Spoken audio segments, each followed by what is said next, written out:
Alright guys, so I'm back with another video, and today we're going to be talking about an anime that I really enjoyed when it was releasing. It is currently over. It's not getting, as far as we know, it's not getting another release.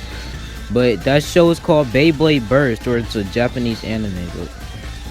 So I wanted to talk about the genius of this show, because I want to talk about my experience with it.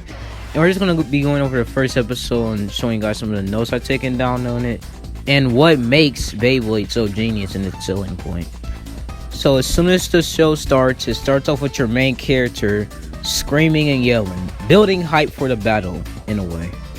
Another thing I want to point out is the OST for this show. It's pretty good. The first episode is pretty good for me, but this episode's OST was great. It had a Greek mythology feel to it, and that kind of has something to do with the characters like the Beyblades that come in later on. So the main character we're dealing with is Volt Ali, and he's a good kid, quick-tempered, and he's passionate about what he does. So the first battle starts, and the OST is pretty good. The sound effects are pretty good. Also, I want to point out the CGI is great. It looks good sometimes, but sometimes they reuse effects like later on in other seasons. But other than that, it's pretty good at what it does. So Volt's opponent is Rantaro Kiyama, and he's like the complete opposite of Volt. He's like a confident, snarky, kind of irritating character, but he's pretty cool. He works as Volt's best friend. So that's the first thing it does. It establishes its characters.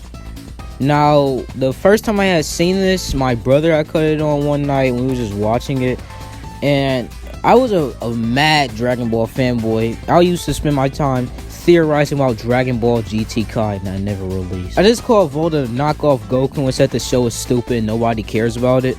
But the crazy thing is, it's kind of like how the people that was watching Volt's battle was. They're hyped for the battle, they're interested, but at the same time, they do not care for this kid. They think Hancho is going to win. Genius point one.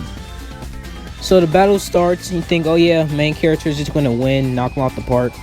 And he doesn't. He actually loses. So this makes Volt mad, and he gets overconfident in this next round. And it starts off with this epic OST just building up Volt's character. And then he shoots the bay, and he loses. I take the ball, I shoot, I miss it. And that's our next establishing character point. Volt's overconfidence. He's a bit of a delinquent. So his bae, Valkyrie, begins to fly over. And then it shows Volt freaking out. It shows he has a good bond with his bae. He cares about this little object a lot. They start talking about the fundamentals and how Volt doesn't have them. He just likes Beyblade. So let's start things off, building up a little chart. So we have our main character and his bae Valkyrie. He works as a pretty good main character. A lot of room to grow, so the series can be milked as much as it wants to be, so he can grow and develop and stuff. Then we got Rantaro, our rival character. Then we have Volt's little brother and sister. And we got the crowd. They're always in every battle. So now it's time to introduce our real rival character. This is Shu Kurenai. And now it's time for a selling point. They show Shu's bae, Storm Spriggan, and it burst the first bae. So if you're a kid who likes red and power, you're going to want to go buy Shu's bae. So the show progresses. It's pretty slow paced. Volt starts training, and he comes along and meets Shu. Then it shows our next character, Volt's mom. And it shows that she's very supportive of her son, I guess. And it gives you an idea of where Volt gets his personality traits from. So it's the next day and the tournament starts. The beginning of this tournament, at least. And everyone's taking their little profile picture. And yes, Volt messes up again. He bites his tongue and has this goofy profile picture. Like, are you serious? Rantaro Kiyama's an object that Volt has to get through to proceed through the story and grow and change. The battle starts off 1-0. So everyone's kind of freaking out like, yeah, Volt's about to lose. Just send him back home.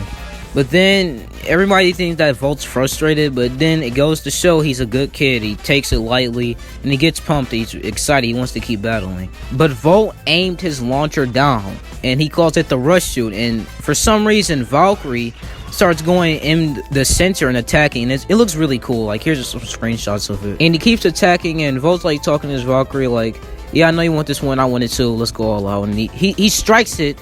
He strikes Ragnarok. And it just bursts. It explodes. It's gone. It's obliterated.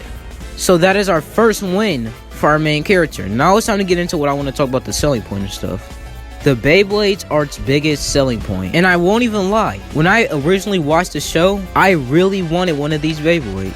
So it did its job. It made me want to go out and get the toy. So after that, I kept on watching it and watching it and watching it. And eventually, I built my own Lego Beyblade, so I got a real one. Yes, I know it's kind of dumb and stupid. It's not going to perform as a real Bey. Here's what I really want to talk about.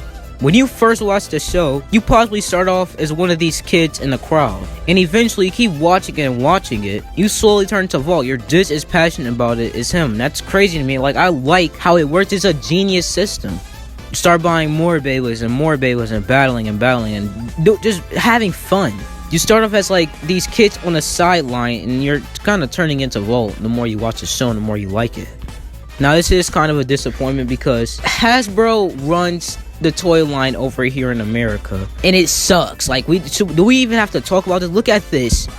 Then look at the Takara Tomy counterpart, the Japanese counterpart. It looks exactly like the show. That's why I started buying these instead of the old Hasbro ones. Yeah, I actually have the Beys that were in this episode. Here's some battle footage of them. Do like 150 Beyblades to find this one. There's no battle footage. This show also has a manga. It's really hard to find. I have the folders to it, so I was able to read it. But yes, that is my cover, and that is what I found genius about Beyblade, and I wanted to share with everyone else. So that's all for this video. I hope you guys like, comment, subscribe. If you want more, definitely subscribe. I hope you enjoyed it. I'm gonna get out of here. Peace.